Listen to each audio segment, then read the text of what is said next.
Sinars Poltekkes Kemenkes Bengkulu.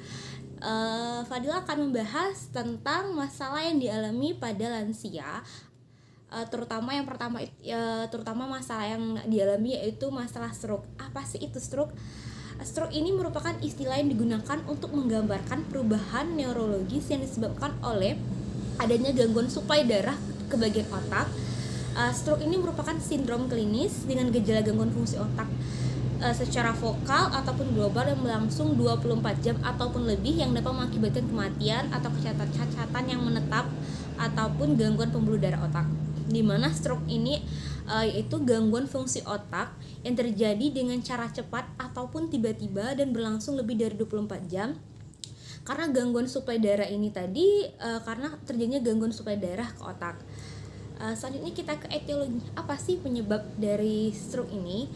Penyebab dari stroke terutama pada lansia yang akan kita bahas yaitu karena menurunnya fungsi pembuluh darah pada sistem neurologis akibat usia yang semakin bertambah, sehingga aliran darah ke otak bisa menurun dengan beberapa cara, di mana pecahnya arteriokreolik kecil yang menyebabkan kelemahannya pembuluh darah, sehingga pendarahan yang lazimnya besar ataupun tunggal merupakan suatu pendarahan yang mengakibatkan neurolisma konektinal, arteriolenosa atau kelainan vaskular lainnya, di mana traumanya ini seperti infrak otak, primer ataupun metastasis tumor otak, di mana kemampuan untuk bertahan yang utama ini pada jaringan otak yang iskemik tergantung pada jangka waktu kerusakan ditambahkan ataupun ditingkatkan, di mana gangguan dari metabolisme otak ini.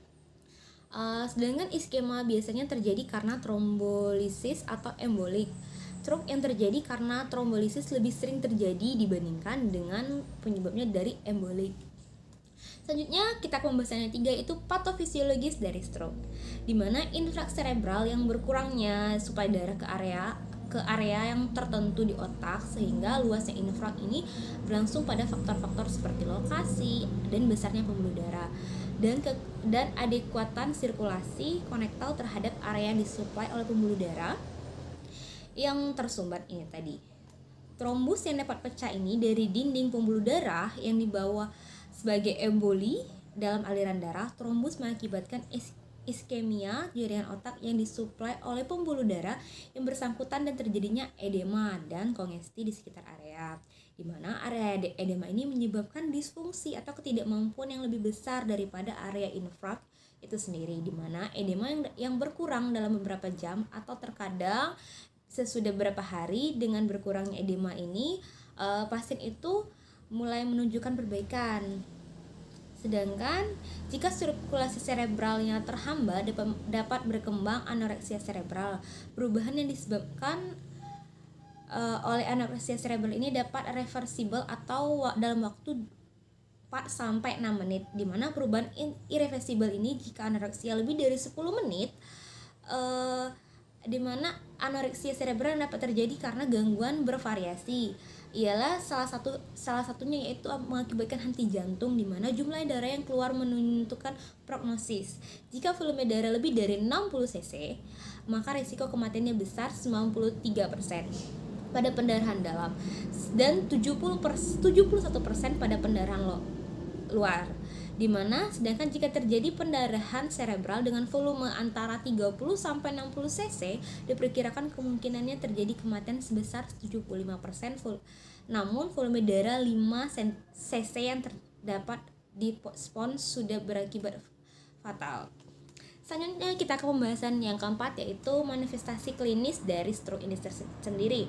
Yang pertama yaitu tanda gejalanya itu peringatan dini atau peringatan awal, Nah, biasanya beberapa jenis stroke mempunyai tanda-tanda peringatan dini yang dikenal dengan sebutan serangan iskemik jangka pendek atau transient ischemic attack atau TIA, di mana manifestasi dari ischemic stroke ini akan terjadi termasuk hemiparesis transient, sehingga kehilangan kemampuan berbicara dan kehilangan sensori.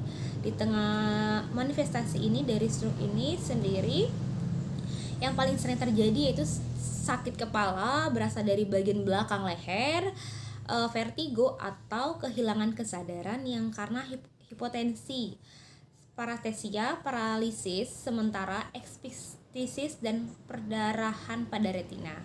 Yang kedua yaitu gangguan khusus pada stroke, gangguan khusus setelah stroke, di mana manifestasi stroke ini dapat berhubungan dengan menyebabkan dan bagian otak yang bagian berperfusi terganggu, di mana arteri cerebral bagian tengah adalah bagian yang paling terkena stroke iskemi.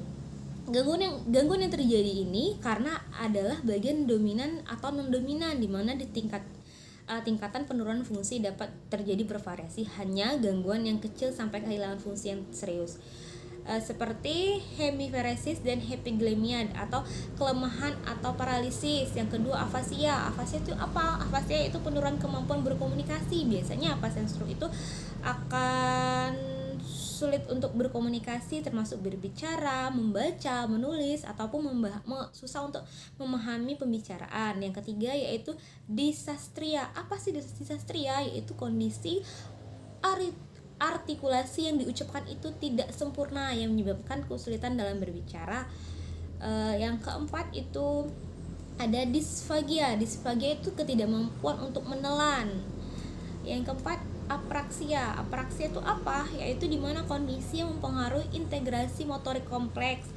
Yang ini berakibatkan terjadinya stroke beberapa bagian otak. Klien dapat apraksia mungkin bisa merasakan atau mengekspresifikasikan isi pesan yang dikirim otak, namun pola atau skema motoriknya penting mengantarkan pesan impuls tidak dapat diperbaiki, sehingga akurasi dari instruksi dari otak ini tidak sampai ke bagian tangan dan kaki, atau mereka tidak bisa menggerakkan tangan atau kakinya. Yang ketiga, yang selanjutnya keenam adalah perubahan penglihatan.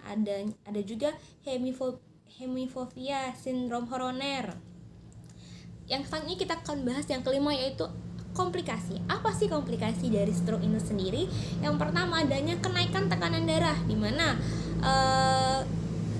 keadaan ini biasanya merupakan mekanisme kompensasi dalam upaya mengejar kekurangan pasokan darah yang terdapat lesi ini.